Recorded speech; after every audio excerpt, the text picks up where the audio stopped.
KBS 열린 토론.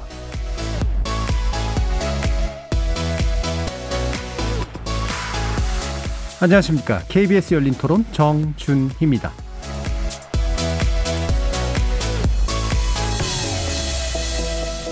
KBS 열린 토론 금요일 미디어 비평 코너 좋은 언론, 나쁜 언론, 이상한 언론. 오늘은 다소 특별한 구성으로 여러분을 만납니다. 2021년 한 해 동안 격주 금요일마다 주요 시사 이슈에 대한 우리 언론의 보도 양상을 좋거나 나쁘거나 이상한 것으로 선정해서 비평해 봤는데요. 한 해를 훈훈하게 정리하자는 의도로 오늘은 좋은 보도 위주의 이야기를 한번 해보려고 합니다. 2021년 지금까지 총 22번에 걸쳐 방송된 논논논 코너, 4.7 재보궐선거, 도쿄올림픽, 공수처 출범, 백신 패스 논란 등 10개가 넘는 다양한 주제로 수백 개의 보도를 다뤄본 결과 우리 패널 세 분이 가장 좋은 사례로 다시 추려낸 보도는 무엇이었을까요? 잠시 후 1부에서 자세한 이야기 나눠보겠습니다. 또 그간 시사 이슈 위주로 논논논 코너를 진행하다 보니까 미처 다루지 못하고 지나쳤던 뉴스 역시 적지 않았던 게 사실입니다. 그래서 이어지는 2부에서는 논의 주제에서 벗어나 있어서 언급은 못했지만 우리가 마땅히 주목해볼 필요가 있는 좋은 보도 소개하면서 관련 내용도 자세히 다뤄볼 예정이니 관심 갖고 지켜보시기 바랍니다. 청취자 여러분들도 혼자만 보시기 아까운 좋은 보도 있으시면 자유롭게 말씀 주시면 더욱 좋겠습니다. 소개하고픈 보도 기다리고 있겠습니다. KBS 열린 토론은 여러분이 주인공입니다. 문자로 참여하실 분은 샵 9730으로 의견 남겨주십시오. 단문은 50원, 장문은 100원의 정보 이용료가 붙습니다. KBS 모바일 콩, 트위터 계정 KBS 오픈, 그리고 유튜브를 통해서도 무료로 참여하실 수 있습니다. 또 일라디오, 이제 콩에서도 보이는 라디오로 만나실 수 있습니다. 시민 논객 여러분의 뜨거운 참여 기다리겠습니다. KBS 열린 토론 지금부터 출발합니다. 살아있습니다. 토론이 살아있습니다. 살아있는 토론, KBS 열린 토론. 토론은 라디오가 진짜입니다. 진짜 토론, KBS 열린 토론.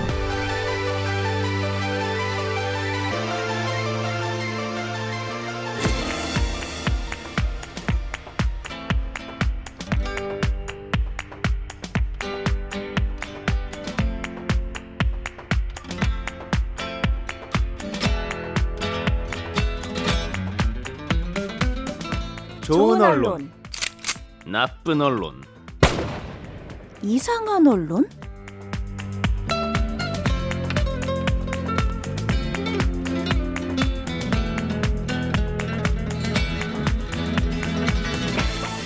오늘 함께해 주시는 세 분의 전문가 소개하겠습니다. 이정훈 신한대 미나시타 교양대학 교수 나오셨습니다.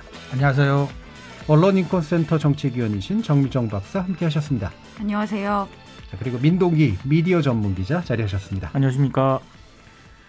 자, 연말을 맞아서 우리 논논논 코너에서 그간 소개했던 좋은 보도들 가운데 우리 세 분이 골라주신 가장 좋은 보도, 베스트 오브 베스트겠죠, 를 한번 소개할 텐데요. 좋은 보도를 왜 할 것인가? 왜 하시다고 생각하세요? 정미정 박사님. 왜 더듬거리시나요? 왜냐하면 좋은 보도 꽂기 너무 어려웠다고 맨날 그렇죠. 얘기하시니까. 항상 너무 어려웠죠. 예. 그래서 이번에도 고르는 게 또 힘들었어요. 좋은 보도를 골랐었는데 그중에서 딱히 이건 정말 좋았다라고까지 이렇게 할 만한 보도가 있나 뭐 또 이런 고민을 하게 되더라고요. 근데 항상 제가 논논논을 하면서 다들 비슷하실 것 같은데 그런 생각을 많이 하거든요. 이렇게 우리가 이렇게 기사들을 하나하나 같이 이야기하고 비판을 하고 하는 것들이 과연 이렇게 긍정적인 효과만 있을까? 그냥 듣다 보면 그냥 뉴스를 안 보는 게 낫겠다. 예. 라는 결론에 항상 다다르게 되는 것 같다는 생각도 들고, 저는 심지어 방송에서 그런 말씀도 드렸잖아요. 어떤 이슈 관련해서는 아예 보지 마세요. 안 보는 게 낫습니다. 라고까지 말씀을 드렸었으니까. 근데 그럼에도 불구하고 많은 기자들이 현업에서 굉장히 애를 써서 좋은 기사들을 많이 작성하고 있다는 것을 알고 있습니다. 저희는 일단 개인적으로 친분도 있고 예. 실제로 접하기도 하고 어렵게 뭐 찾아내기도 하지만 그거를 알고 있는 만큼 사실 실제 기사의 비중보다는 좋은 보도를 더 많이 소개하는 것이 이 프로그램의 취지에 맞지 않는가 뭐 이런 생각도 해봤습니다. 예, 현장에서 일하시는 분들의 어떤 노고에 대한 응답이기도 하고 사실 이제 나쁜 보도만 하다 보면 정신이 피폐해지는 면도 분명히 그렇죠. 좀 있고, 네, 그렇죠. 자, 그러면 이정훈 교수님은 좋은 보도를 어떻게 우리에게 좋게 느껴지는 건가요?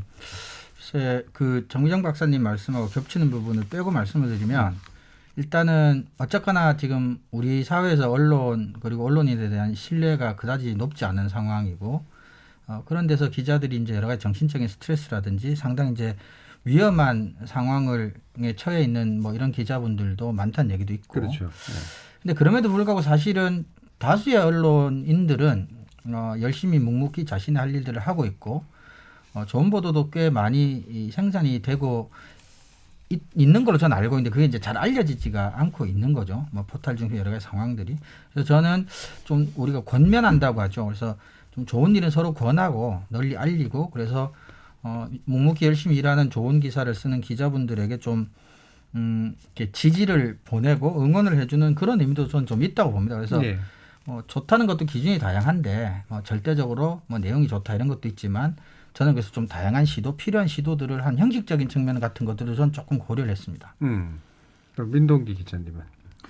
그러니까 저는 예전부터 그랬고요. 논논을 하면서 더 그런 생각을 하게 됐는데 좋은 보도 기준을 너무 높게 설정할 필요는 없는 것 같다. 네. 이런 생각을 좀 하게 되더라고요. 그리고 좋은 보도, 나쁜 보도, 뭐 이상한 보도 이렇게 항상 세 가지 카테고리로 이렇게 저희가 분류해가지고 항상 선정을 했는데 사실 좋은 보도의 기준은 약간 좀 어떤 그런 천편일률적인 어떤 그런 기사 형식이라든가 접근 방식에서 좀 벗어나가지고 제가 항상 좋은 보도를 선정할 때 가장 우선적으로 이렇게 가치를 뒀던 부분은 뭔가 이 사안에 대해서 생각하게 만드는 어떤 제가 조금 고민하는 어떤 그런 부분을 던져주는 그런 기사들을 저는 굉장히 좋게 봤거든요. 예. 그러니까 뭐 단독이라든가 특종이라든가 정말 좀 세상을 흔들 만한 어떤 그런 것만이 아니라 소소하지만 그래도 이런 부분을 한번 생각하게 만드는 어떤 기사들이 분명히 많습니다. 그런 기사들은.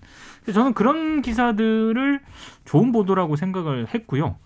그런 측면으로 보면은 의외로 좋은 기사가 적지는 않았다. 다만 이제 뉴스 수용자들이라든가 현업에 있는 기자들의 상당수가 좋은 보도를 마치 이게 어마어마한 무슨 특정 보도처럼 생각하는 그런 경향이 여전히 강하거든요.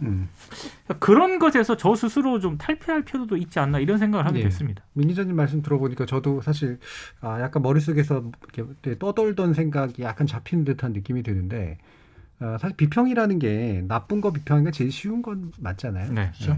그러다 보니까 비평이 되게 까칠해질 수도 있고 이른바 흠잡기를 할 수가 있는데 사실 좋은 생산물에 대해서 얘기하는 것이 그래서 비평이 쉽지는 않은 문제이긴 한데 여타 영역이잖아요. 영화라든가 뭐 음식이라든가 수많은 문학 비평이나 비평의 영역들은 나쁜 거에 관심은 있어도 언제나 보면 굉장히 좋은 것들에 대한 이야기를 하면 되게 즐거워하잖아요. 네. 근데 왜 저널리즘 비평이 그렇게 안 됐을까라는 생각을 했었거든요. 근데 민 기자님 말씀 들어보니까 이런 게 있는 것 같아요. 그러니까 특정 보도 같은 경우에는 진짜 미식, 이제 가끔씩 먹는 특식 이런 쪽에 가깝고 네. 일반적으로 우리가 좋은 보도라고 봐도 괜찮은 것들은 쌀에 가까운 밥에 가까운 게 아닌가. 그러니까 정보니까 그렇죠. 네, 무미잖아요. 그러니까 맛이 그렇게 뭐 특별하게 뛰어나진 않은데 바탕을 깔아주면 다른 것들이 돋보이는 어떤 요소들도 있는데 그렇죠. 우리가 이제 언론이라는 특성을 좀 그렇게 생각해 보면 확실히 좋은 밥 같은 보도들 좀 굉장히 많았을 텐데 그거를 좀 간과한 면도 좀 있었던 것 같다 이런 생각도 좀 드네요. 네. 아까 기준들도 좀 얘기해 주셨는데 이 교수님 같은 경우에는 주로 좀 형식적인 어떤 새로움 이 부분에 좀 강조점을 둬봤다라는 거고 그다음에 민 기자님은 뭔가 좀 고민을 하게 해주는 거 이런 것 쪽이었었고 혹시 정 박사님은 어떤 기준이 있었나요? 그러니까 저는 이슈에 따라서 반드시 전해야 될 정보를 담고 있는 기사. 반드시 굉장히 그러니까 필수적인 정보. 그렇죠. 예를 들면 제가 오늘 가져온 것도 그렇지만 선거 국면에서 의혹 보도가 판을 치고 있을 때 특히 정책을 비교 분석한다든지 그러니까 가장 기본적인 원칙에 충실한 기사라고 볼 수 있겠습니다. 저도 방송 중에 선정하는 좋은 보도가 제 차례가 오면 저도 기본적으로 방송에서 늘 얘기했지만 내가 시민이라면 이 이슈와 관련해서 제일 알고 싶은 기본 정보들이 무엇인가에 대해서 가장 충실하게 해준 그런 점에서는 민 기자님 아까 하셨던 말씀은 크게 이제 다르진 않죠. 근데 저는 베스트 오브 베스트를 뽑는 요 상황에서의 기준은 우리 앞으로 어쨌거나 한국의 언론이 미래에 나갈 방향까지 모든 걸 포함했을 때 시도를 당연히 했어야 되고 그 시도 중에 어렵게 얻은 성과들은 제가 앞으로 계속 그 방향으로 힘들지만 나가시라는 측면에서 좀 권면하고 싶고 칭찬하고 싶은 그런 관점에서 뽑아왔던 얘기죠. 민 기자님은 그 기준 고민이라고 하는 건 뭐 사실 맥은 좀 비슷한 측면들은 있는 것 같은데 좀 더 네. 말씀 주신다면.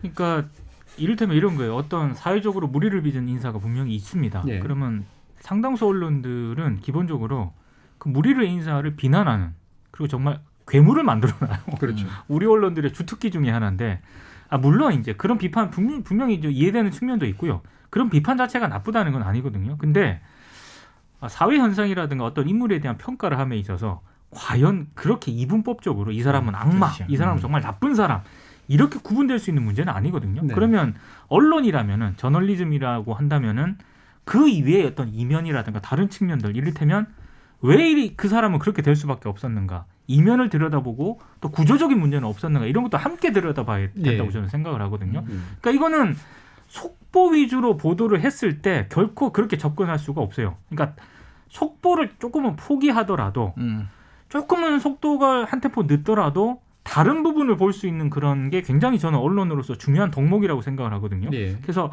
그런 부분들을 좀 바라보는 뭐 저널리스트라든가 매체라든가 이런 부분들은 좀 평가해 줄 필요가 있었다. 예. 그런 앞으로도 이제 논을 언제까지 할지는 모르겠습니다만 앞으로도 함에 있어서 제가 이제 오늘 그 좋은 보도를 뽑아오면서 또 이렇게 제가 이 한 해 동안 이렇게 쭉 제가 좋은 보도를 했던 거를 저도 스스로 돌아봤거든요.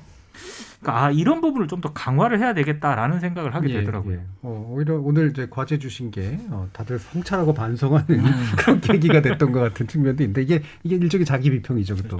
좀 저는 그 부분은 좀 안타까웠던 것 같아요. 초반부터 제가 좀 천착했던 게 공영방송을 포함하는 지상파 방송에서 맞아요. 이 이슈들을 어떻게 다루고 있는가를 이제 빠짐없이 항상 보려고 했었거든요. 그래서 애써서 좋은 보도를 찾기도 했었습니다. 그리고 실제로 존재하기도 했었고요.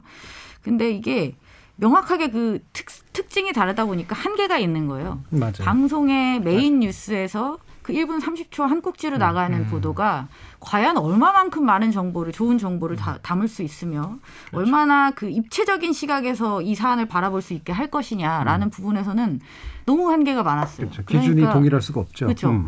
그러니까 오히려 이게 좋은 거든 이상한 거든 간에 나쁜 거조차도 뽑아내기가 굉장히 힘든 거죠. 맞아요. 그래서 방송은 좀 패키지로 볼 필요가 있어요. 네. 스트레이트 그러니까 뉴스에서 어떻게 다뤘고 그 방송사 일주 편성 안에서 교양해서 그걸 어떻게 조금 더 심화시켰고 뭐 이런 식으로 해서 하나 패키지로 보도 해서 그 하나만 이슈를 가지고 찾기는 좀 힘들다. 힘들어요. 그러면 맞아요. 이제 방송- 후속 작업을 어떻게 하는지 네네, 그렇죠, 아니면 그렇죠. 연속 계획이라든지 뭐 이런 식으로 맞습니다. 어떻게 하든지 아니면 고정 꼭지를 정해서 또 어떻게 다루든지 좀 다른 시각에서 그래도 뭐라고 할까요? 저는 관심을 좀 더 기울여야 될 필요는 있다는 생각을 좀 했습니다. 아까 이제 민 기자님이 그 우리나라 언론들, 뭐 대다수 언론들인데 다른 나라도 마찬가지고 인물 하나를 선정해서 비판이라는 이름으로 속된 말로 조져버리는 그리고 나쁜 사람 만들어버리는 보도의 문제점. 그런데 그거를 이면을 다르게 생각하는 보도를 좀 더 좋은 보도로 생각해 보겠다라는 말씀 저는 100% 공감하는데 난제를 하나 드려볼게요. 전두환 보도는 어떻게 생각하세요? 저는 사실 전두환 씨에 대해서는 예. 그걸 악마화 뭐 이렇게 예. 시키는 그런 문제가 아니라 예. 저는 정말 객관적으로 평가를 하는 게 온당하다고 생각해요. 객관적으로 왜냐하면 평가했더니 나빴죠. 그렇죠. 그거는 전두환 씨는 5.18 뭐 광주 민주화 운동은 물론이고 예. 본인의 집권 시기 동안에 엄청나게 많은 사람들이 피를 흘렸고 희생을 당했잖아요. 지금까지 고통받는 분들이 있고. 근데 그 부분에 대해서 사과를 한 적이 없거든요. 그러니까 저는 특히 이제 전두환 보도와 관련해서 국내 언론들이 굉장히 많이 도마에 올랐던 가장 큰 이유 가운데 하나가 이 외신에서는 학살자, 심지어 굉장히 더 심한 표현까지 등장을 하면서 저는 그렇게 평가를 했다고 보거든요. 네. 근데 국내 언론들이 그때 했던 논쟁 가운데 하나는 뭐였냐면 전두환 씨의 호칭을 어떻게 할 호칭 것인가, 문제로 맞아요. 전 대통령을 붙일 축소됐죠, 것인가, 그렇게. 뭐 어떻게 할 것인가, 이런 논란에 오히려 매몰이 됐거든요. 그러니까 여전히 좀 멀었다. 그러니까 그런 논쟁을 할 만한 정거리가 아니라고 생각을 합니다. 그거는. 그러니까 굉장히 그건 역사적으로 그냥 단호하게 평가를 하면 되는데 여전히 그렇게 평가를 못하는 이유 중에 하나가, 저는 흔히 말하는 50 때 언론 역시 전두환 씨로부터 많은 어떤 그런 수혜를 네. 받은 수혜를 자들이죠. 받았거든요. 우리나라 주요 언론들이 다시 그렇습니다. 받았습니다. 그거를 정확하게 청산을 못했기 때문에 저는 전두환 씨에 대한 그런 평가를 제대로 할 수 없다고 봅니다. 맞습니다. 그리고 사실은 이게 언론을 평가하는 여러 가지 이제 지표들이 있는데 그 중에 하나가 부고 기사 수준이에요. 부고 기사의 네, 수준. 네. 그러니까 사회적으로 특히 이제 저명하고 유명하고 영향력 있는 사람이 좋게든 나쁘게든 이제 세상을 떠났을 때 그 사람에 대한 평가. 그래서 그렇게까지 서두르지도 않는데요. 바로 다음날 다다음날 내야 될 필요성도 못 느끼고, 물론 이제 사망이라는 게 급작스러울 경우고 어느 정도는 좀 이렇게 상황이 뭐 좀 안 좋다는 게 있으면 꽤 오래 준비를 하는 걸로 저는 알고 있어요. 그래가지고 굉장히 다면적이고 총체적인 평가를 좀 내린다. 지면도 많이 할애하기도 하고. 예, 그런 점에서 아까 우리 전두환 씨에 대한 어떤 이런 역사적인 평가 같은 것들은 사실은 언론 스스로가 현재를 기록한 역사가라고 스스로 자평을 하는데 그런 면에서 좀 아쉬움이 좀 있죠. 네. 제가 살짝 이제 장난스럽게 던진 질문이긴 한데 이렇게 계속 이제 왜 반론을 펼치는 거죠. 전두환은 왜 사과를 안 했을까라는 이면을 보여주는 보도 뭐 이런 거.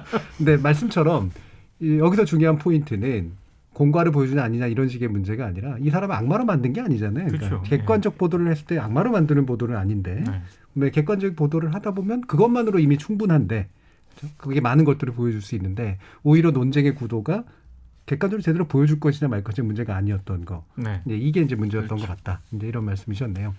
자, 그러면 이제 본격적으로 좋고 또 좋았던 보도에 대해서 이야기 나눠볼 텐데 이정훈 교수님께 먼저 첫 순서 드리겠습니다. 네, 저는 그 경향신문에 11월 2일자에 인터넷에 올라와 있었던 이제 코로나 위기와 밥상 너무나도 정치적인이라는 보도를 다시 한번 이제 좋은 보도로 가지고 왔는데, 사실 조금 전에도 이야기했습니다만은 뭐 내용이야 당연히 좋고 물론 하지만 어쨌거나 우리나라 언론이 디지털 저널리즘이라고 하는 어떤 방향성을 이미 이제 잡고 있음에도 불구하고 스스로 제대로 된 시장이나 산업적 환경을 만들고 있지 못한 상황 속에서 어차피 이쪽 길로 나아가야 된다.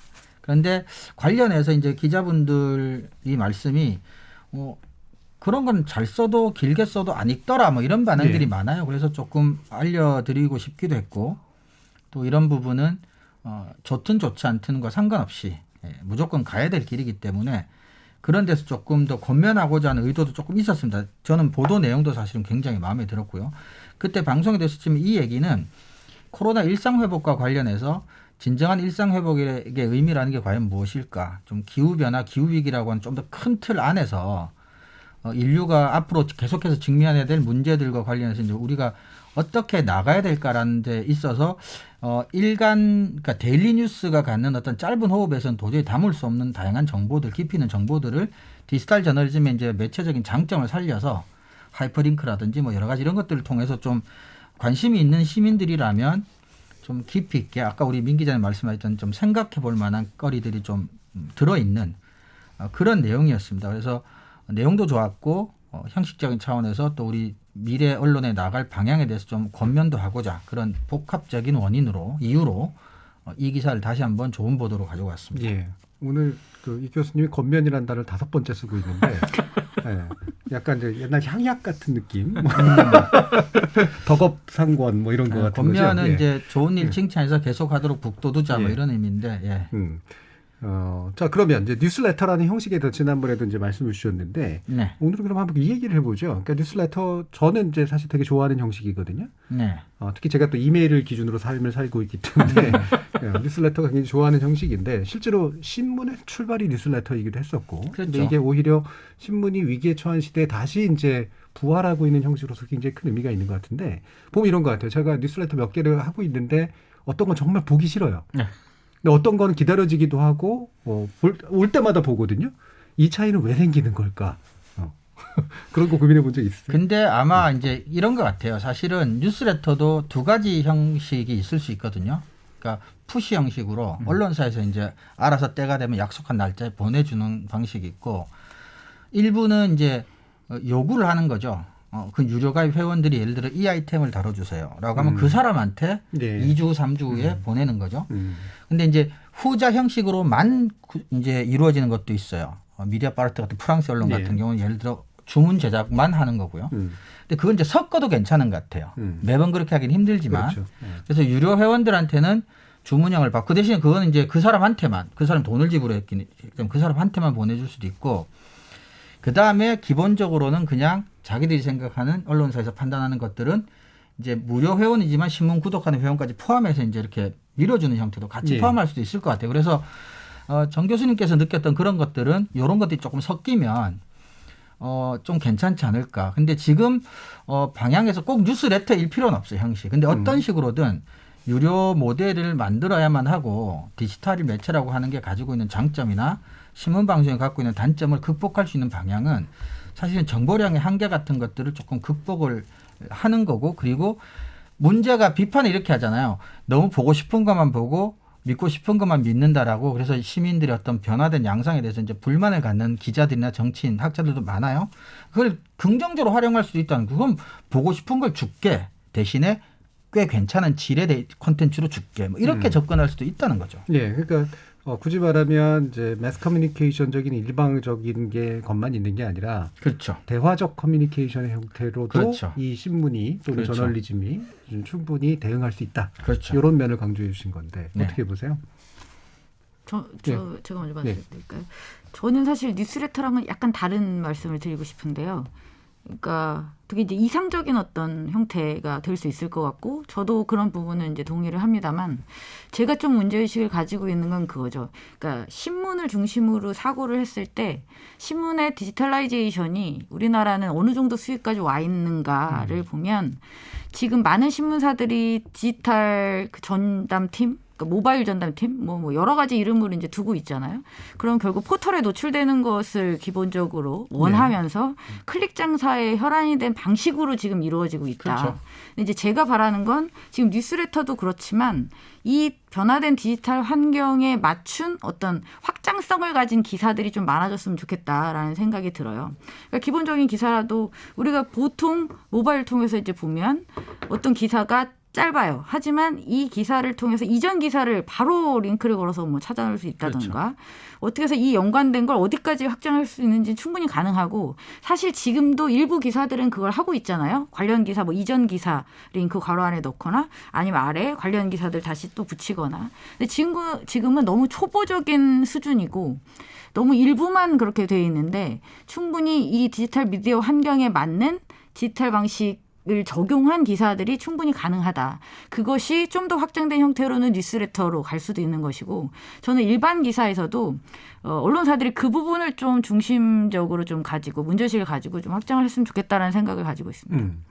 좀 비슷한 연장선상에서요. 저는 개인적으로 뉴스레터는 별로 선호하진 않습니다. 네. 왜냐하면 저는 게을러서 잘 안 됩니다. 메일이 쏟아져 네. 쏟아지는 와중에 그 메일 형식으로 뉴스를 또 접하는 것에 대해서는 개인적으로 좀 거부감 같은 게 있는데 네. 근데 방식의 다양화 가운데 하나로는 선택할 수 있다고 네. 봐요. 언론사들이 충분히 그 방식은 뭐 고려할 수 있는 그런 사안이라고 보는데 저는 조금 저 개인적으로는 이런 생각이 좀 들더라고요. 아까 정 박사님하고 약간 일맥상통한 그런 부분이 있는데 전두환 씨가 사망을 했을 때 한겨레가 굉장히 그 종이신문에서 볼 수 있는 편집을 한번 선보인 적이 있습니다. 조국신문 다운. 종이신문다운 일면이라든가 이런 쪽에 전두환 정권 하에서 흔히 말해서 피해를 당했던 네. 사람들을 굉장히 이미지화 시켜가지고요. 네. 일면에다가 딱 그 사진이라든가 이런 걸 배치하고 결국 관련 기사를 이제 안에 이제 종합면에 이제 연결시켜서 배치했던 그런 방식인데 저 그걸 보면서 약간 안타까운 생각이 들더라고요. 이게 한겨레 사이트는 물론이고 포털에서는요. 다 텍스트 위주로 단타로 그렇죠. 구현이 안 되죠. 분산이 돼서 이렇게 기사가 배치가 됐거든요. 그러니까 이거는 제가 종이신문으로 봤을 때 그 어떤 느낌이 전혀 안 사는 거예요. 그래서 만약에 아까 정 박사님이 얘기한 것처럼 종이신문의 어떤 디지털화를 우리 국내 언론사들이 만약에 투자를 한다면은 최대한 이거를 종이신문의 편집을 어떻게 좀 이 독자들에게 느낄 수 있는 저는 그런 부분에 이제 과감하게 투자를 해야 된다라고 생각을 하거든요. 근데 만약에 정말로 그렇게 투자를 한다고 해서 누가 돈 주고 보겠냐? 근데 그건 안 해봤잖아요. 저는 만약에 어떤 그런 한겨레가 굉장히 입체적으로 어떤 그런 부분들에 대해서 단순히 뭐 관련 기사 링크 수준이 아니라 최대한 어떤 그 느낌을 주는데 만약에 어떤 그런 구현을 해냈다. 최대한 저는 유료 구입을 할 것 같습니다. 최대한 그 기사에 대해서는. 이런 것 같아요. 포탈이 시장으로서 가지는 가장 큰 문제점 중에 하나는 시장이 이렇게 이제 다원화가 안 돼. 무슨 얘기냐면 우리가 흔히 말하는 정론지 시장하고 상업적 대중지 시장이 이제 구분이 되잖아요. 네. 그러면 정론지 시장은 사실은 신문 시대, 유료 구독 시대에도 구독 부수가 많아서 광고료가 비싼 게 아니잖아요. 네. 그럼 디지털이라고 하는 것도 사실 그게 돼야 되는데 포탈이 사실은 문제는 그게 다 섞여서 똑같은 기준으로 속보 경쟁, 클릭 경쟁을 하니까 하향 평준화가 생기고 좋은 기사들이 눈에 잘 안 드러난다는 건데 뉴스레터라고 하는 건 사실은 디지털 저널리즘에서는 좀 상위 시장 모델인 거죠. 그렇죠. 그러니까 그 돈을 내고 그 시간에 아침에 출근길에 뭐 스마트폰을 통해서라도 좀 길게 자세하고 고급 정보를 좀 보고 싶다는 사람한테 돈을 받고 주는 거죠. 그러니까 뉴스레터라고 하는 게 보편적인 상업지 대중지 모델의 디지털 버전은 사실은 아니죠. 그러니까 디지털에서도 다양한 상품 차별화, 시장 차별화 같은 게 이제 이루어져야만 하는데 이런 것도 이제 그 중에 하나인 거고 사실은 저는 그게 좀 분명해지면 많은 것들이 해결될 수도 있다고 봐요. 그러니까 기레기와 기레기 아닌 것들도 기레기란 표현 잘 방송에 쓰면 좋지는 않지만 아무튼 그게 지금 구분이 안 되는 것도 좋은 뉴스가 소수에서 드러나서 좋게 받은 인상이 다수의 조금 질이 낮은 이제 어떤 그런 인터넷을 베이스로 하는 작은 언론들이 저지르는 이상한 기사들에 묻혀버리고 언론 통으로 평가를 받고 이런 경우도 있거든요. 그래서 좀 다양한 시도를 할 필요가 있고 먼저는 지불의사가 지식에 대해서도 뉴스에 대해서도 지불의사가 있는 사람을 상대로 먼저 유료 모델을 구축해 보는 것도 경영상에서는 시도를 더 해볼 만한 일이 아닌가라는 차원에서는 예. 가능한 방식이 아닐까. 알겠습니다. 지금 민 기자님의 아마 이제 우려 같은 경우는 이제 우려라기보다는 제안 같은 경우는 그러니까 그게 아날로그 질감이건 또는 디지털에 맞는 어떤 뭐 이북 형태가 됐건 뭐가 됐건 간에 이 그 기술적 형식을 최대한 활용할 수 있는 그 흐름을 가지고 있는 네. 이런 식의 기사를 좀 더 다양하게 선보였으면 좋겠다라는 쪽에 가까우셨던 것 같고 이 교수님 같은 경우는 이게 포털이 그거를 사실은 실질적으로 가로막는 거나 마찬가지이기 때문에 뉴스레터나 이런 것들은 바로 그런 이제 다양화, 다변화 중에 이제 한 가지 형식으로 이해하신다라는 정도의 이야기까지로 들어봤고요. 다음 정미정 박사님의 좋은 코 또 좋은 보도 어떤 겁니까? 네, 저는 뭐 아까도 서두에 잠깐 말씀을 드렸지만 지금이 선거 국면이잖아요. 뭐 좀 멀게 남기는 했습니다만 그래서 선거 시기에 어떤 보도가 독자들한테 유용한 정보를 줄 수 있는가라는 차원에서 이전 그 서울시장 보궐선거 때 보도 제가 좋은 보도라고 소개해드렸던 보도를 가져와 봤습니다. 그리고 사실 이 보도는 제가 잊을 수 없는 기사이기도 합니다. 왜냐하면 제가 좋은 보도로 소개를 시켜드렸었는데 그 다음에 선거기사 심의위원회에서 제재 조치를 받으면서 네. 저를 거의 울분에 차게 만들었던 기억나네요. 예, 기억을 하실 맞아요. 겁니다. 예. 아마. 네. 그게 불법적인 좋은 보도입니까, 그러면? 이게 한겨레 당시 3월 30일자 기사였고요. 그 제목은 박영선 재건축 규제 입장 모호 대 오세훈 15년 전 뉴타운 판박이라는 기사였고 이 기사의 내용은 이 두 후보의 그 부동산 공약을 집중적으로 검토를 하고 있어요. 그래서 각 항목별로 세모 점수를 주기도 하고 X 점수를 주기도 하고 동그라미를 주기도 하고 이렇게 여야 후보들의 주된 부동산 공약을 아주 분석적으로 잘 다뤘던 기사로 이제 저는 평가를 했었습니다. 근데 선거기사 심의위원회에서 이제 제재를 받았죠. 제재를 받았던 이유는 이 후보자별로 순위 등급을 정하는 방법으로 서열화했다. 그리고 비교 평가 결과를 공표하면서 평가 주체, 평가단 구성 운영, 평가 지표, 기준 방법 등 평가의 신뢰성, 객관성을 입증할 수 있는 내용을 함께 보도하지 않았다. 예. 그래서 결론적으로는 유권자의 판단에 잘못된 영향을 미칠 우려가 있다. 라고 이제 결정 이유를 밝히고 있었습니다. 잘못된. 예. 그러니까 상당히 이거는 이제 역설적이네요. 굉장히 지금 네. 모순되는 거죠. 네. 어쨌든 공신력 있는 심의 기관에서 문제가 있다라고 이 기사를 판단을 했고 저는 애써 고른 이제 좋은 보도였기 때문입니다. 근데 전 당연히 이제 심의위의 결정이 났으니까 다시 이제 이 기사를 네. 살펴봤죠. 그리고 저는 어쨌든 그렇습니다. 이 심의위의 결정에 동의할 수 없습니다. 그리고 심의위의 결정문에 있었던 이 구절구절은 다 적절한 지적이라고 생각하지도 않습니다. 그러니까 선거 국면에서 특히 의혹제기가 많이 되는 사안에 이제 보도들이 많이 집중되는 건 사실이에요. 그래서 정책 보도가 실종됐다라는 이야기들 굉장히 많이 하는데 특히 이번 서울시장 보궐선거 같은 경우에 양 후보가 가지고 있는 그 양 후보뿐만 아니라 또 다른 군소 후보들도 역시 부동산 공약에 대해서 많은 입장을 표명한 바가 있습니다. 그렇다면 어떤 보도에서든 간에 이것들을 좀 한 번에 펼쳐서 좀 정리를 해줄 필요가 있고 예. 평가를 해줄 필요가 있었던 거고 저는 그 시기에 가장 유효한 그리고 적절한 기사였다고 여전히 판단을 하고 있습니다. 근데 이제 공직선거법은 정해져 있는데 그 선거법을 적용하는 주체에 따라서 어떤 좋은 기사가 이렇게 나쁜 기사로 돌변할 수가 있다라는 것이 저한테는 사실 충격이라면 충격이었어요. 왜냐하면 보통 나쁜 기사를 심의 제재를 할 때 제재를 수위가 좀 달라질 수는 있거든요. 그다음에 기각 결정이 날 수도 있기는 있어요. 하지만 좋은 기사가 심의 대상이 되는 경우는 네. 정말 드물거든요. 그러니까 이게 나쁜 기사의 경우에 아예 그 정도 가지고 뭘 그래라는 정도의 차이는 있을 수 예, 있지만 나쁜데 그렇게까지 나쁘진 않아가 그렇게 보통 나쁘지 일반적인 않으니까 그렇죠. 그냥 넘어가자라고 할 수도 있고 제재 수위가 이제 달라질 수는 있습니다. 하지만 좋은 기사를 그렇게 하는 경우는 정말 아주 드뭅니다. 예. 이 경우는 굉장히 예외적인 사례로 제가 또 기억을 하고 있고요. 여전히 저는 이 기사에 대해서 이 심의위의 결정에 저는 동의할 수 없습니다. 그래서 이 기사를 제가 잊을 수가 없습니다. 예. 그래서 더더욱 이 기사를 가져왔던 겁니다. 네. 예, 민 기자님. 그러니까 사실 선거기사심의위원회가 기자들 사이에서는 저는 약간 핑계라고도 생각을 하는데 오히려 선거기사심의위원회가 너무 기준을 지나치게 엄격하게 들이대기 때문에 정책 보도를 할 수가 없다라고 얘기하시는 그런 기사들도 봤거든요. 네, 근데 뭐 그렇죠. 전혀 일리가 없다 그렇게는 얘기하고 싶지는 않은데 저는 그럼에도 불구하고 나름 그거는 핑계라고 생각을 해요. 선거기사심의위원회가 분명히 조금 문제가 있고 좀 지나치게 정책 보도라든가 이런 거를 굳이 그러니까 한겨레 지금 정 박사님이 언급해 주신 한겨레 보도만 하더라도 경향 보도.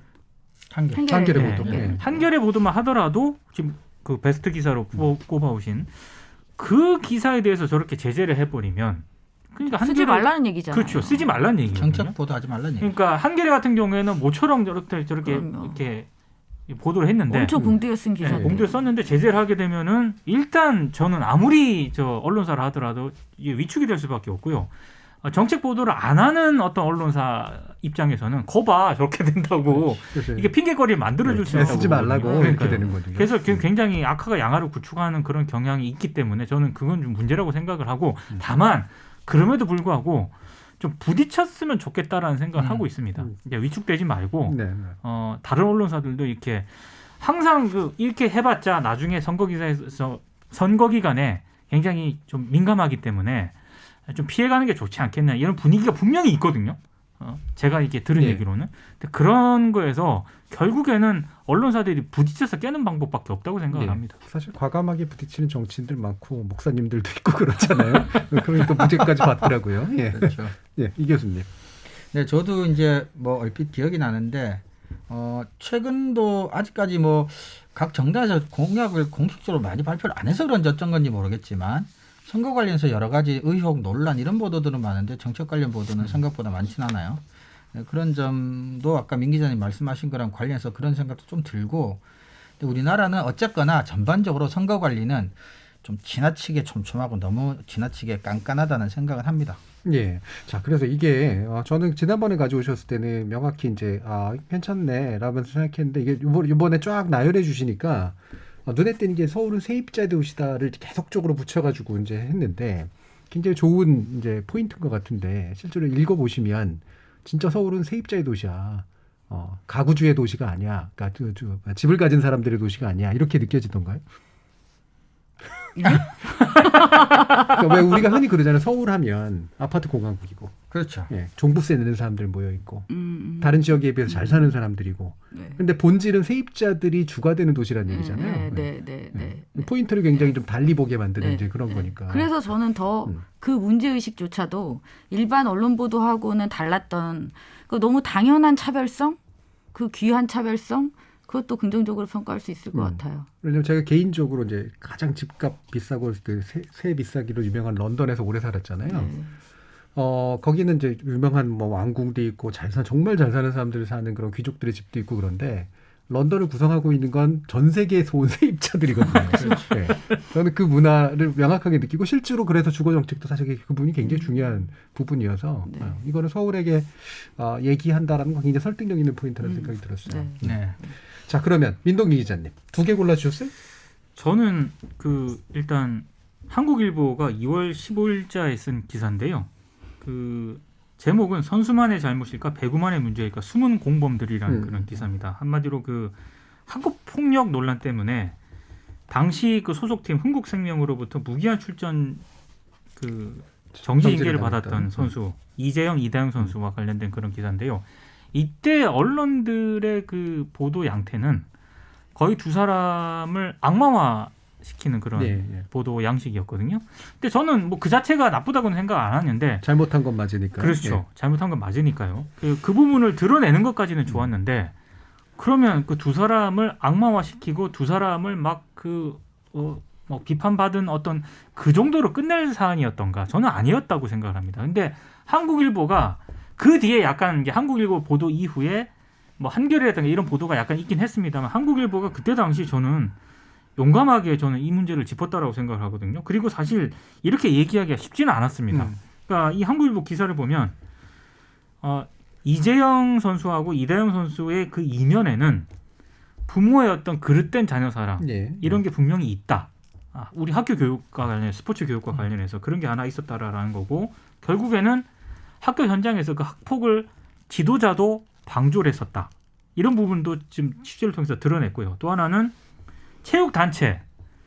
항상 이런 일이 발생할 때마다 조용히 좀 지나가자 이런 분위기가 있었다라고 하는 거죠. 결국에는 이 모든 게 종합이 되어서 이게 누적된 문제가 불거진 거다라고 상당히 제가 봤을 때는 구조적인 어떤 그런 부분들을 좀 드러내려고 했었던 것 같아요. 그래서 우리의 그 스포츠 뉴스라든가 체육 관련 뉴스가 보통 경기 결과 위주라든가 혹은 이런 문제가 발생했을 때 특정 인물을 때려잡자는 식으로 이제 많이 보도를 했었는데 한국일보는 그 이면을 자꾸 이제 강조를 했었던 것 같습니다. 그래서 제가 굉장히 주목했던 그런 기사였습니다. 그럼 또 한 가지는 또 하나는 이제 경향신문이 보도한 기사인데요. 경향신문이 8월 26일부터 이렇게 쭉 시리즈로 몇 거에 다뤘던 그런 기사입니다. 근데 이 얘기는 뭐냐면은 난민과 관련된 그런 얘기였습니다. 이 난민을 왜 경향신문이 몇 번에 걸쳐서 이제 보도를 했냐면 당시 아프가니스탄에서 우리 특별기여자 형식으로 이제 들어오지 않았습니까? 그 굉장히 뭐 평가를 받을 부분이었고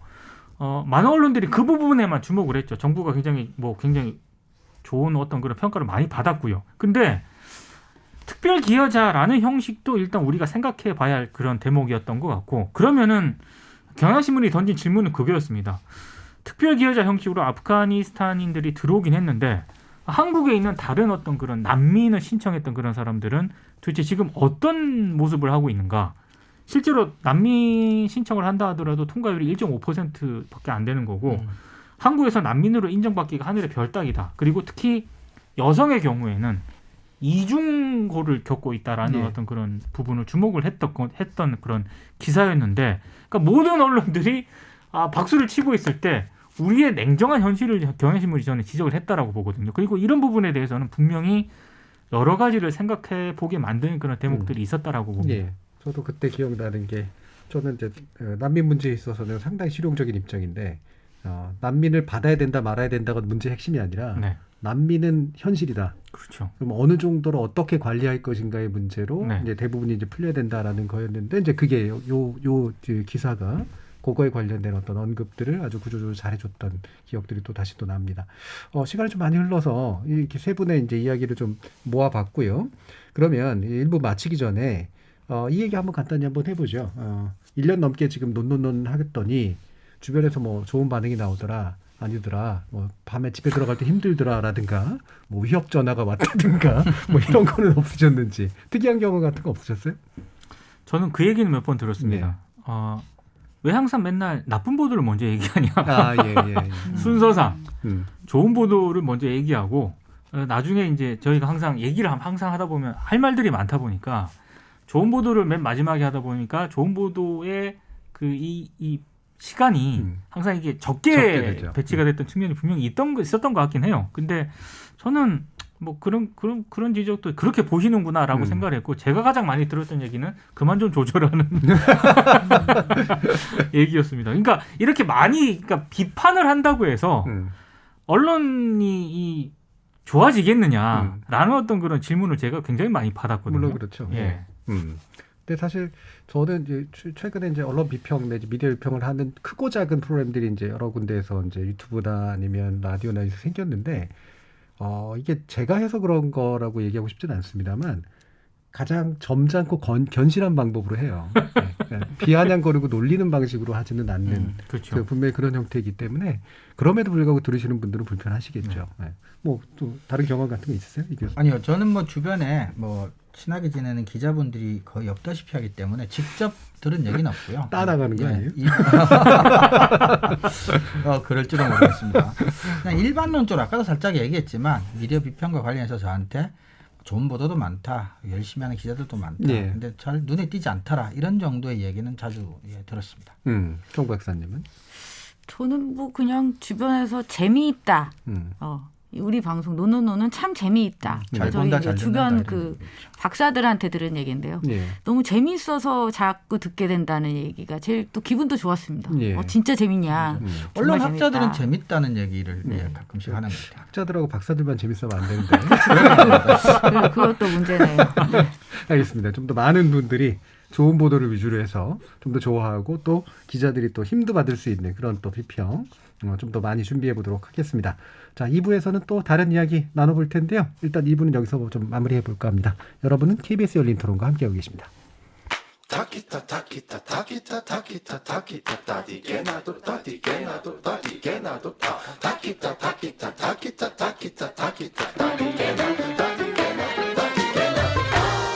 물음표가 느낌표로 바뀌는 순간 KBS 열린 토론. KBS 열린 토론, 좋은 언론, 나쁜 언론, 이상한 언론 2부에서는 언론인권센터 정책위원이신 정비정 박사, 민동기 미디어 전문기자, 신한대 리나시타 교양대학 이종훈 교수 이 세 분과 함께 그동안 우리 논논논 코너에서 주제에서 벗어나 있어서 소개하지 못했던 좋은 보도를 한번 조명을 비춰볼까 합니다. 사실 우리가 이슈를 잡고 그 이슈를 다루는 언론들 하다 보니까 우리가 잡은 이슈가 아닌 경우에는 좋은 거건 나쁜 거건 그냥 빠져나가는 그런 경향이 있었는데 정미정 박사님은 여기서 어떤 것에 조명을 좀 맞춰보셨나요? 네, 이게 참 직업병이라는 게 있는 것 같습니다. 네. 맨날 하는 게 제가 주로 천착하는 이슈들이 미디어 정책 뭐 네. 이런 관련한 이슈들이다 보니 이제 찾아보게 되는 기사들 유형이 그러니까 장르가 있습니다. 그러니까 미디어 정책과 관련된 어떤 문제의식을 담은 기사들을 주로 많이 보게 되고 그래서 이제 그 영역의 기사를 가져왔는데요. 제가 올해 가장 흥미롭게 봤던 기사였습니다. 심지어 이 기사는 예고를 했어요. 예고를 했고 진짜 짠 행위가 이루어졌고 그 다음에 이제 변화까지 이렇게 몇 달에 걸쳐서 이게 이루어집니다. 그러니까 예고를 했다는 건 이렇게 취재하겠다라고 네, 얘기했다는 그렇죠. 거죠. 예고를 우리 이제 한다. 기다려. 그리고 진짜 했어. 성공했어. 그래서 나중에 또 조치가 내려지는 그 기사는 이제 뉴스타파의 기사입니다. 이제 최초 그 기사를 보면 8월 24일자로 지금 뉴스타파 홈페이지에 있는데요. 제목은 이겁니다. 방송인가 광고인가. 아침 방송에서 체리를 팔아봤습니다. 네, 저도 봤어요. 네. 네. 네. 저는 정말 이게 재밌다고 하기에는 되게 슬픈 일이긴 씁쓸하죠. 합니다. 네, 씁쓸한 일인데 뉴스타파가 이 뒷광고 흔히 말하는 뒷광고와 관련돼서 이제 이 시리즈로 이제 기사들을 이제 준비하고 있었던 거죠. 그래서 이 체리를 진짜 뉴스타파가 팝니다. 그러니까 사업자 등록을 해요. 네. 네. 체리를 내가 파는 사업자로 등록을 하고 등록하는 게 쉬우니까 그 다음에 대행사랑 접촉을 합니다. 그럼 아침 방송에 5분짜리가 이제 섭외가 고른 거죠. 여러 가지 선택지가 있는데 그 중에서 아침 방송에 나가겠다. 5분 동안 나간다. 그러면 이제 이걸 홍보할 수 있고 이걸 예. 판매할 수 있다. 그러면 이제 여러분들 시청자분들이 되게 익숙한 그 포맷입니다. 아침 방송에 나와서 체리의 효능을 막 얘기하고 정말 뭐가 먹었더니 난 뭐가 좋아졌어요. 그 다음에 뭐요? 전문가가 딱 나옵니다. 아, 이 체리는 뭐 특별한 체리로서 이래서 진짜 치매 예방에 도움이 되고 이걸 다 합니다. 근데 이게 진짜 전문가였느냐? 아니에요. 전문가를 구하기 힘들고 그렇지 않은데 PD가 먼저 권하는 거죠. 아이, 그냥 본인이 출연하세요. 아니, 내가 체리 파는데 내가 나가도 돼요. 아, 괜찮아요. 하세요. 그러니까 본인이 또 명함 또 파가지고 그걸로 해가지고 그렇게 출연을 합니다. 그 아무 확인도 없이 이 방송이 나갔다는 거예요. 예. 아침 방송에 5분이 나갔어요. 그리고 실제로 이 체리를 사겠다고 잠깐 오픈한 그 쇼핑몰로 7명의 소비자가 또 이제 들어와서 그거는 이제 기자들이 다 다시 이제 얘기를 해서 이제 예. 넘어간 거죠. 이 스타파가 비영리 단체라서 팔지 못할 겁니다. 이게 가능했다는 겁니다. 예. 그러니까 돈만 주면 그리고 이 5분이 아침 방송 5분이고 SBS 비즈 채널입니다. 예. 660만 원입니다. 660만 원에 체리를 팔 수 있었고 이것이 돈을 받고 제작된 프로그램이라는 고지는 그 어디에도 없었습니다. 자, 그러면 어떻게 됐을까요? 방송통신심의위원회에서 과징금 처분이 내려졌습니다. 그 채널에 대해서. 네, 요 프로에 대해서. 그러니까 이런 프로그램에 대해서 방심위가 조치를 내리는데 과징금은 가장 센 조치입니다. 방심위가 내릴 예, 수 그렇죠. 있는 과징금은 경제적인 센 조치죠. 어떤 처벌이기 때문에 굉장히 센 제재죠. 그러니까 660만 원. 근데 이게 또 더 황당한 게 또 있습니다. 이게 이제 결국 뒷광고잖아요. 돈 받고 홍보해 준 건데 그걸 이제 고지하지 않았으니까. 근데 여기서 이제 문제는 그거예요.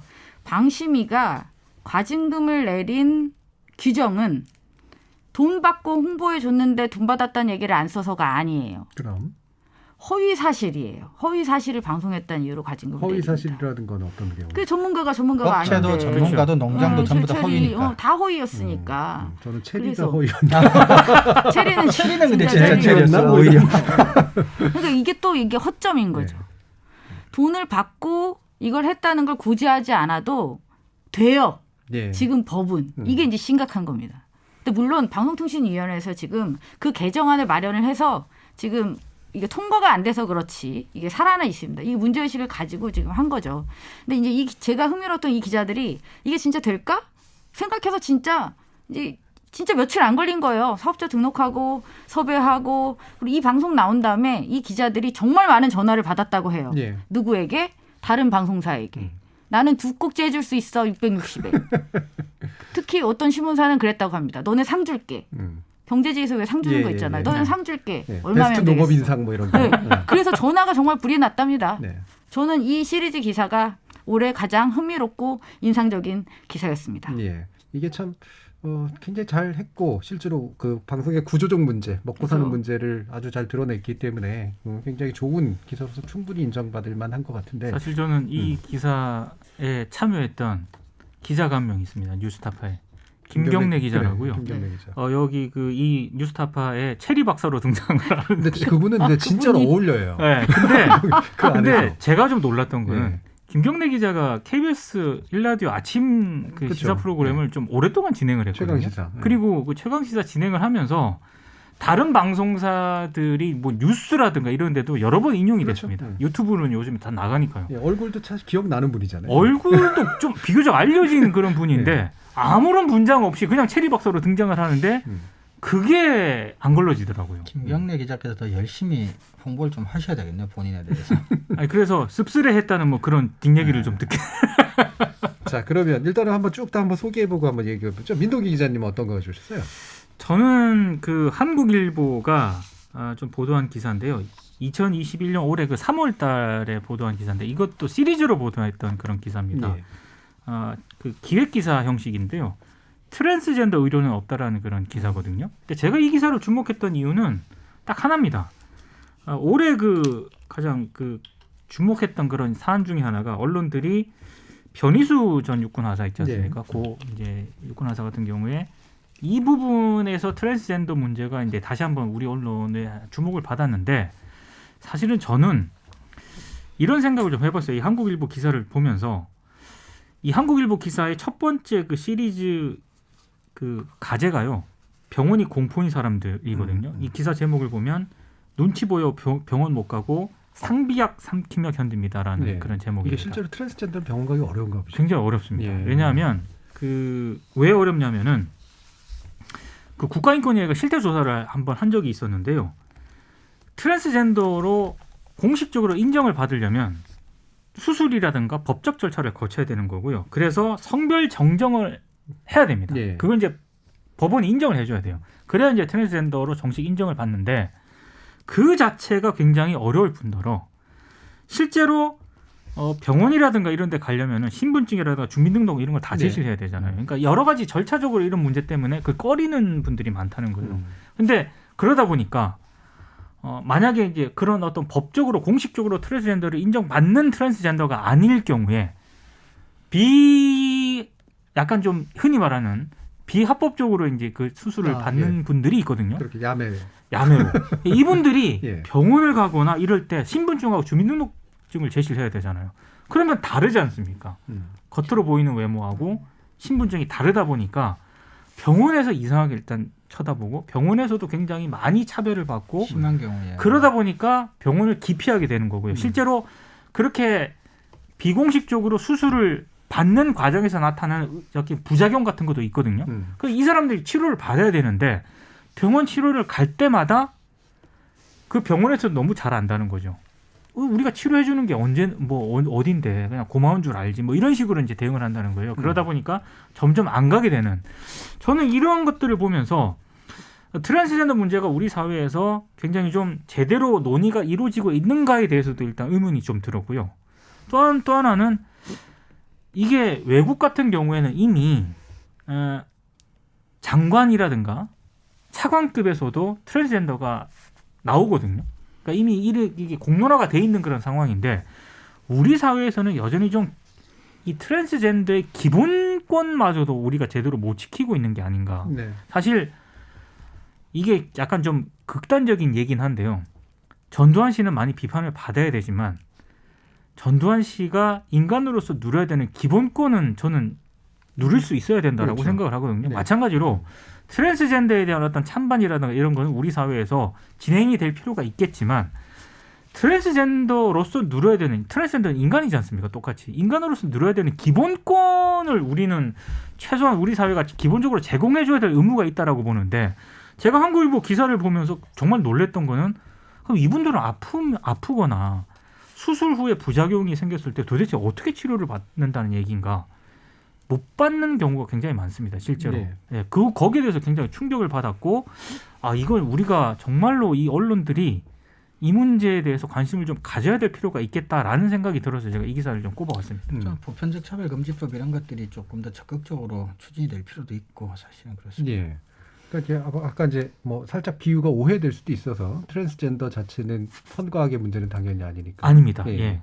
네, 트랜스젠더에 관련된 뭐 이를테면 그런 거겠죠. 이제 성별적 결정에 관련된 거를 제도화하는 데 있어서 여전히 여러 가지 대안들은 있을 수 있으나 그렇죠. 근데 그것이 이루어지기 전에도 기본적으로 인간으로서 누려야 될 것들은 기본 복지는 누릴 수 있도록 해줘야 된다라는 부분 중요한 논점이셨던 것 같아요. 이게 약간 고발성 기획기사 뭐 이런 정도로 작성된 건가요? 그러니까 고발성이라기보다는 실제로 외국의 사례가 어떻게 돼 있는 것까지 비교를 하거든요. 예. 근데 굉장히 그 외국과 비교했을 때도 좀 우리의 그 이 트랜스젠더에 대한 인간에 대한 기본권은 굉장히 기초적인 수준도 안 되고 있다라는 거를 진단하는 형식이었습니다. 그러니까 예.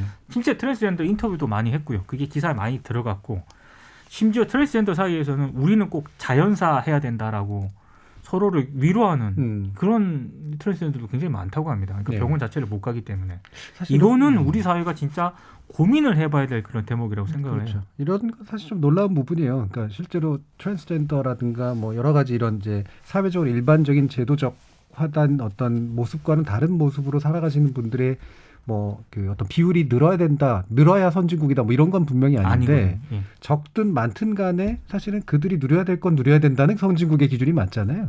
근데 우리가 선진국이라고 얘기를 하면서 사실 이분 굉장히 취약한 건 맞는 것 같아요. 그러니까 세계보건기구가 이거를 어떻게 규정을 하고 있냐면요.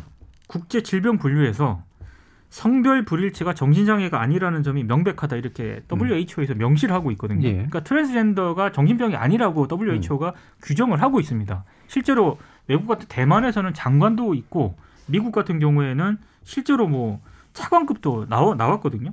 뭐 제 구체적으로 이름을 내면은 레이첼 레빈이라는 미 보건복지부 차관도 트랜스젠더입니다. 그러니까 이런 식으로 지금 외국에서는 이미 현실적으로 인정을 하는 그런 추세인데 우리 같은 경우는 그런 인정을 떠나서 이 사람들이 기본적인 인권 자체를 지금 기본권 자체를 못 누리고 있는 그런 상황. 이거는 우리가 진짜 깊이 한번 생각해 봐야 될 대목이라고 생각을 해요. 예. 우리 매트릭스 만든 그 형제가 남매가 됐다가 맞습니다. 예, 자매가 예. 됐다가 예, 예. 그렇죠. 예. 이런 것들을 충분히 주변에서 일어나고 있음에도 불구하고 상당히 소외되고 그다음에 시스템에서 배제된 분들의 문제 잘 다룬 것 같고요. 이종훈 박사님. 저는 이제 그 한겨레의 어린이 기후 일기 시리즈를 골랐는데요. 기본적으로 이제 기후 위기 관련인데 이 시리즈 같은 경우는 기후 위기 시대를 살아가야 하는 미래 세대를 응원한다는 취지로 한겨레와 초록우산 어린이재단이 함께하는 기획입니다. 그래서 기후 환경 문제를 걱정하고 친환경 생활을 실천하는 어린이들의 목소리를 이제 매주 하나씩 전하고 있는데 그 어린이의 일기와 함께 그 밑에 이제 한겨레 기자가 일기에 쓴 내용과 관련된 이제 기후 환경 관련 이슈들은 조금 취재를 해서 이제 같이 곁들여서 이렇게 보도를 하는 건데요. 제가 이 기사에 주목했던 이유는 한 두 가지 정도인데 우리가 이제 솔루션 저널리즘이라고 하는 이제 해법 저널리즘 예. 이런 것들이 특히 이제 기후 위기는 이번에 이제 코로나와 관련해서도 저도 개인적으로 조금 더 과거보다 관심이 있어서 좀 더 관심을 갖게 됐지만 특히 이런 기후 위기 같은 경우야말로 위기에 대한 경고보다는 실제 일상생활 속에서 기후 대응 실천 방안을 언론이 제시해 주는 게 굉장히 중요한 이슈거든요. 근데 그런 점에서 주목이 된 데다가 플러스 하나는 뭐냐면 그게 이제 어린이들을 대상으로 했다는 점에서 저는 굉장히 주목을 했습니다. 그래서 여러 가지로 다양한 시도를 하고 있다는 점에 이제 주목을 한 것이고 특히 이제는 다른 언론에서도 몇 개 이제 있는 걸로 알고 있는데 한겨레가 기후변화팀을 최초로 아마 우리나라 그렇죠. 언론에서는 만들어서 그렇죠. 기후위기 문제를 초기부터 굉장히 적극적으로 대처해오고 있었다는 점도 제가 조금 응원하고 싶은 마음도 일부 있었습니다. 그래서 예를 들면 가장 최근에 뭐 보면은 뭐 텅 빈 교실에서 전원 끄기라는 제목의 기사 같은 경우는 어린 학생의 일기가 이제 짧게 들어가고요. 요게 이제 탄소 중립 문제가 이슈가 있으니까 그거를 이제 기자가 밑에 탄소 중립 관련해서 뭐 취재한 것들 수치들 같은 것들 이제 취재한 기자가 붙였었는데 또 재밌는 건 이 어린이가 쓴 일기 밑에 취재한 기자는 또 선임 기자급이에요. 그래서 그런 것들도 괜찮게 저는 이제 받아들여졌어요. 그래서 기후 위기 문제는 위기가 생겨서 급해서 대처하기보다 이제 어린 세대 때부터 이것이 생활화되고 습관화되고 이런 것들도 꽤 이제 중요하다는 관점에서 저는 좋기도 하지만 매우 흥미롭게 그렇게 봤던 기사입니다. 예. 그러면 이제 기후 일기라는 일기적 형식성도 이 기사에는 충분히 좀 반영이 돼 있는 건가요? 네, 보시면은 이제 관심 있는 이제 청취자분들은 이제 보시면 한번 찾아보시면 알겠지만 제일 먼저 어린이가 그림 일기 같은 거 들고 있는 사진이 하나 실리고요. 예. 그 밑에 어린이가 쓴 일기가 실리고 그 밑에 이제 담당 취재 기자가 그 일기와 관련된 내용들 요약한 부분도 있고 일부 이제 추가 취재 필요한 부분이 이어지고 이런 형식을 취하고 있습니다. 근데 예. 요거는 그 대신에 이제 매주 이제 진행이 되는데 지면에는 실리지 않는 걸로 그렇게 알고 있고요. 온라인으로만 이렇게 하는 걸로 알고 있습니다. 예. 갑자기 문득 그 생각이 났어요. 예전에 앤서니 퀸이었나요? 그 꼬마 아이랑 같이 왜 노래 부르는 거 있잖아요. 아, 네. 아, 네, 예. 네. 아빠 나는 언제 어른이 되나요? 그건 이런 거란다. 그러면서 이제 그렇죠. 얘기하는 맞아요. 예, 그 형식과 유사한 것 같은 느낌이 들어서 일종의 예. 그런 거 비슷하다고 볼 수는 있죠. 예, 네. 그쪽에 나름의 이제 해법 저널리즘을 그와 같이 이제 미래 세대와 네. 현재 세대가 같이 이제 머리를 맞대고 얘기를 나누는 그런 방식으로 했다. 이 이슈도 좋았지만 이 형식도 굉장히 좀 마음에 들었던 것 같습니다. 네. 그동안 이제 저희들이 이제 쭉 찝었더니 이제 저희 제작진도 이제 하나를 좀 찝어주셨어요. 원래 금요일날 이게 격주로 보는 또 다른 코너 그 지목전 토크에서는 제작진 픽이 반드시 들어가거든요.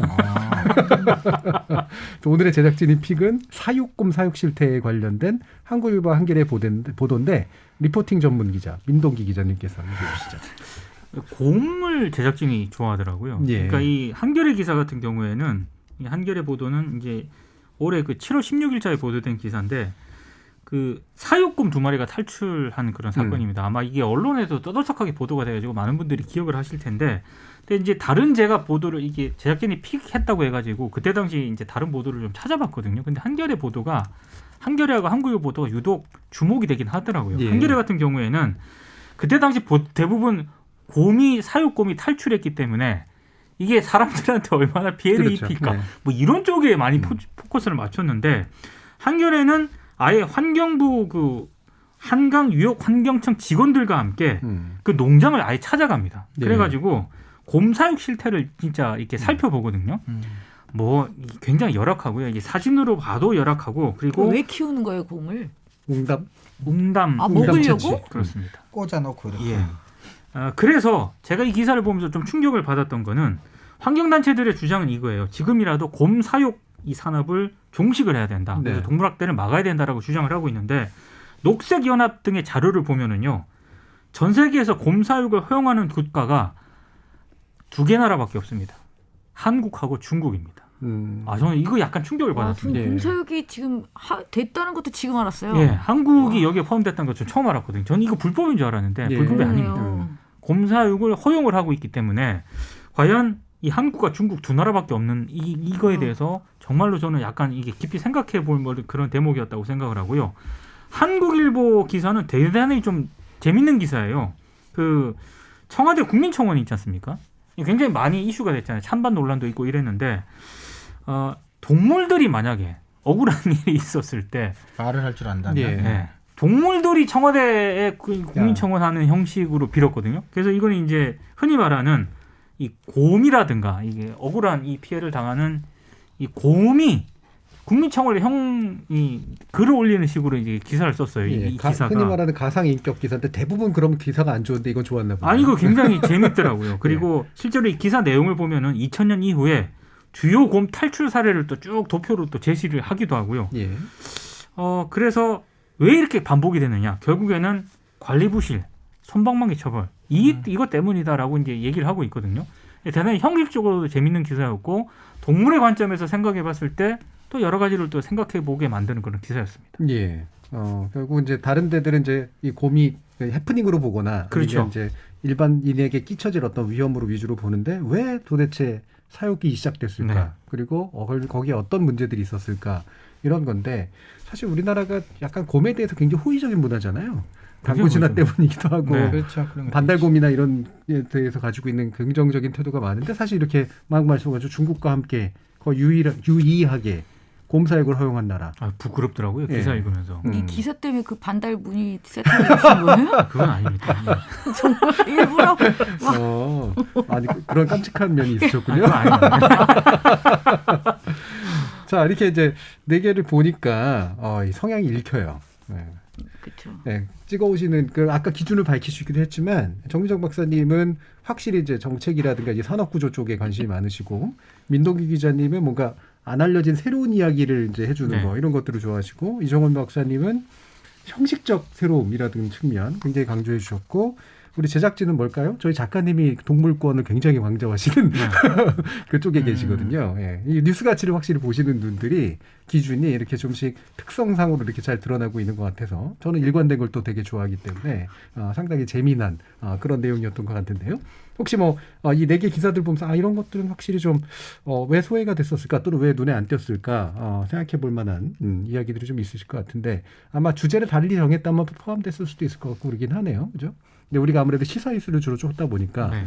사육곰 이야기 이런 거를 사실은 들어가기가 굉장히 어려웠을. 근데 오늘 예. 제일 충격인데요. 예. 이 곰 얘기는. 저 제작진이 픽업한 거 이 기사를 좀 자세히 봤는데, 조금 충격이었어요. 진짜 저도. 예. 마음이 너무 안 좋은데요. 음. 이게 좋은 기사로서 뿌듯한 게 아니라 예, 예. 이 기사를 보니까 정말 전혀 생각하지 못했던 영역에 이걸 접하게 됐던 것 같아요. 예. 그리고 이게 곰을 사육하는 곳에서 그 주변 주민들이 입는 피해도 굉장히 많습니다. 그렇겠네요. 그렇겠죠. 예. 왜냐면 오염물이 이게 예. 들어오게 돼. 동물에 대해서도 언론들이 조금씩 이제 관심을 과거보다 갖는 것 같아요. 한겨레도 아마 예. 주말판인가 애니멀 피플이라는 예, 수정 코너도 있고. 굉장히 예. 잘합니다, 한겨레. 네. 네. 그런 것도 괜찮더라고요. 네. 네. 근데 개 식용 문제가 잠깐 이슈가 됐었잖아요. 예. 네.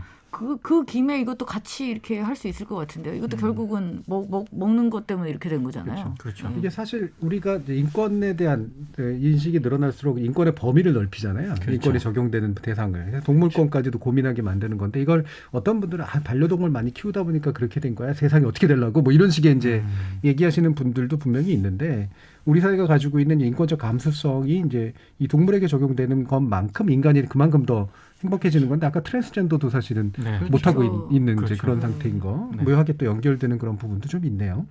자 이렇게 또 이 4개 가져오신 이런 기사들을 보니까 우리가 이슈 바깥에서 좋은 기사들 좀 찾아보려고 하는 그런 노력들 많이 해야 될 것 같다 싶은데 저도 이제 토론 프로그램을 자꾸 이제 진행을 하다 보니까 핵심적으로 올라온 의제 외의 기사를 잘 안 보게 되는 경향이 점점 생겼어요. 예전에는 그냥 통으로 신문 기사를 보고 그러니까 그렇죠. 이것저것 구석구석 기사를 많이 봤는데 이제는 대장동 쫙 보게 되고 고발사주 또 쫙 보게 되고 이렇게 되는 경향이 좀 많이 많아졌을 것 같은데 이 기획으로 좀 신선하게 새로운 부분들을 좀 들여다보게 된 것 같습니다.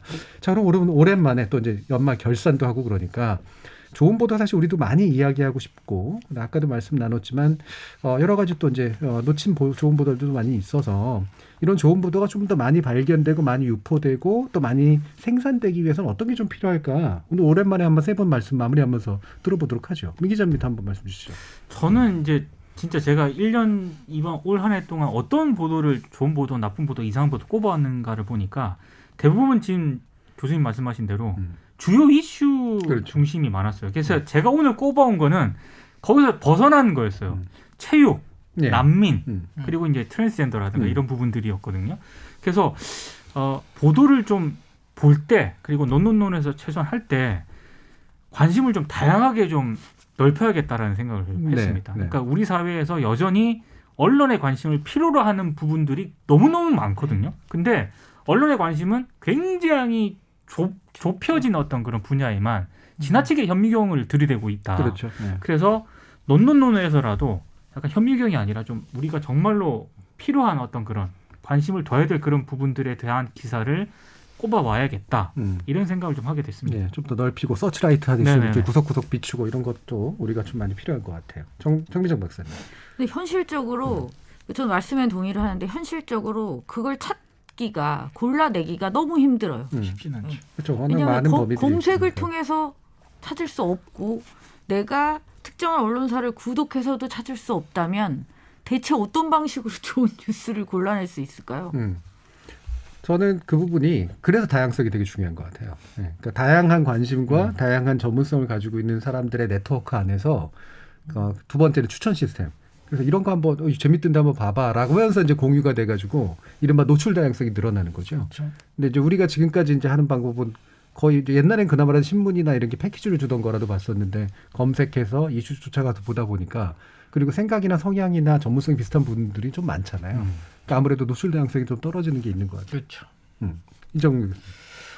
저는 아까 제가 짧게 말씀드렸던 뭐 좋은 보도 안만 많이 만들어도 잘 안 보더라, 노출이 안 되더라, 뭐 이런 얘기에 제가 주목을 좀 해서 사실 최근에 뭐 다음 카카오 측으로부터 내년부터 약간의 어떤 포털 뉴스 환경도 이제 변화가 조금 읽히는 그런 일들이 조금 벌어지고 있습니다. 그래서 어쩌면 내년이 언론이 이제 포털의 영향력 긍정적이든 부정적이든 그것으로부터 조금 벗어나려고 스스로 노력해야 되는 원년이 될 가능성도 조금 있어 보이는데 저는 우리 언론들이 어쨌거나 내년부터라도 뭐 여러 가지 외적 이유든 내적 이유든 이제 스스로 자랑할 만한 좋은 뉴스를 들고 자신들의 고객을 직접 만나는 공간들을 이제 스스로 만들고 가꾸고 그렇게 해서 스스로가 좋은 뉴스를 적극적으로 홍보하고 읽고 할 수 있는 환경을 좀 만드는데 좀 노력하는 그런 해가 됐으면 좋겠고 저도 관련 학자로서 그런 부분에 제가 도움을 줄 수 있는 게 있다면 좀 적극적으로 도와줄 수도 있고 그렇게 내년 좀 됐으면 싶은 생각이 있습니다. 예. 정민정 박사 혹시 아까 질문 던지시고 끝났는데 또 말씀하시고 저는 있어요. 그러니까 지금 언론사들은 지나치게 포털 탓만 하고 있다라는 말씀을 드리고 싶어요. 네. 포털이 그러라고 억지로 시킨 거 아닙니다. 그렇죠.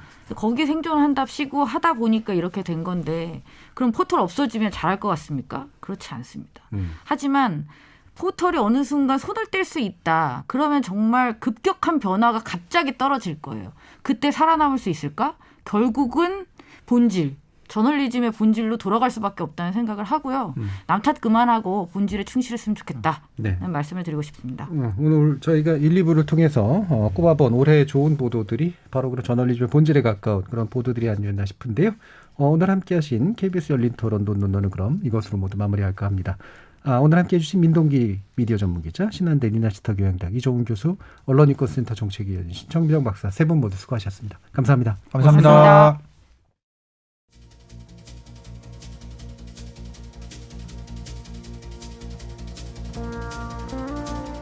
모든 비평이 그렇기도 하지만 좋은 것과 나쁜 것을 가르는 기준은 상당 부분 주관적인 것이죠. 하지만 중요한 건 객관적이냐 주관적이냐가 아니라 평가의 기준이 있느냐, 그 기준이 합당하냐, 그리고 일관되게 적용하느냐에 있습니다. 좋은 보도 역시 마찬가지가 아닐까 싶은데요. 이념 들어가는 거 불가피하고 기자의 주관 피할 수 없습니다. 하지만 적어도 뉴스가치란 이름의 정보 선별 기준이 있어야 되고 그 기준이 공익에 부합할 필요가 있고 해당 보도와 기타 보도에 일관되게 적용될 필요가 있는 거죠. 이런 보도를 위해 노력해온 모든 저널리스트들에게 저도 한 사람의 독자이자 시민으로서 큰 박수 보냅니다. 저는 다음 주 월요일 저녁 7시 20분에 다시 찾아뵙겠습니다. 지금까지 KBS 열린 토론 정준이었습니다.